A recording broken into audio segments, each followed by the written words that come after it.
Jail పెడితే మళ్ళీ same cycle మళ్ళా మాట కూడా వస్తుంది కదా.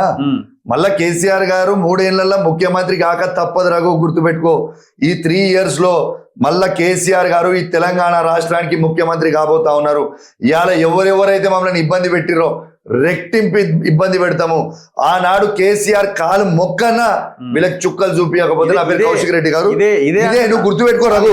ఇదే ఏమంటారా రఘు, నేనేమంటారా బరాబర్ కరెక్ట్ గా కరెక్ట్ ఎట్లా కాదు రఘు. ఎమ్మెల్యే మీకు మంచి భవిష్యత్తు ఉన్న ఇంకో 30-40 ఏళ్ళు రాజకీయం చేయాల్సిన మీరు ఇంకా నేను ఎమ్మెల్యేగా 30 ఏళ్ళు 40 ఏళ్ళు ఉంటా అంటున్నా మీరు. బరాబర్ ఎట్లా ఈ లైన్ ఎట్లా? అరే బరాబర్ కరెక్ట్ ఉంటుంది. వెయ్యాల మమ్మల్ని అన్యాయంగా ఇబ్బంది పెట్టి అన్యాయంగా కేసులు పెట్టి మా మీద కేసులు ఎందుకు పెడుతుండ్రు?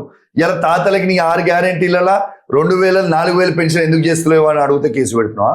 ఇలా 4000 పెన్షన్ 6000 ఎందుకు చేస్తలేవు అని అడిగితే కేసులు పెడుతున్నా? ఇలా తులం బంగారం ఎందుకు ఇస్తలేవు అని అడుగుతున్నా అని కేసులు పెడుతున్నావా? ఇలా రైతులకి రైతు బంధు ఎందుకు ఇస్తలేవు అని అడుగుతున్నా అని కేసు పెడుతున్నావా? ఇలా కేసీఆర్ కిట్లు ఎందుకు బంద్ చేసినావు అని అడుగుతుంటే కేసులు పెడుతున్నావా? న్యూట్రిషన్ కిట్లు ఎందుకు బంద్ చేసినావు అని అడిగితే కేసులు పెడుతున్నావా? దేనికి నువ్వు పెట్టే కేసులు?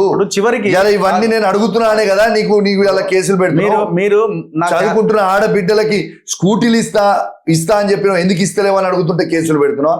విద్యా భరోసా కార్డు 5 లక్షల రూపాయలు వాళ్ళకి ఇస్తా అనేది ఎందుకు ఇస్తలేవని అడిగితే కేసులు పెడుతున్నావు. 500 రూపాయల బోనస్ రైతులకి ఇస్తాను ఎందుకు ఇస్తలేవని అడుగుతున్నావు. అన్ని పంటలకు అని అడిగితే కేసులు పెడుతున్నావా?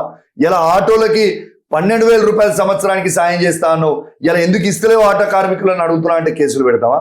ఇలా రైతు కూలీలకి 12,000 రూపాయలు ఇస్తామని సంవత్సరానికి అన్నారు ఎందుకు ఇస్తలేరని అడిగితే కేసులు పెడుతున్నావా? దేనికి కేసులు పెడుతున్నావు? కౌశిక్ రెడ్డి గట్టిగా నిన్ను ప్రశ్నిస్తుండు, నిన్ను గట్టిగా నిలదీస్తుండు కాబట్టి నువ్వు కేసులు పెడుతున్నావు తప్పితే లేకుంటే దీని కేసులకి అవాకులకి చవాకులకి ఎవడు భయపడేటోళ్ళు.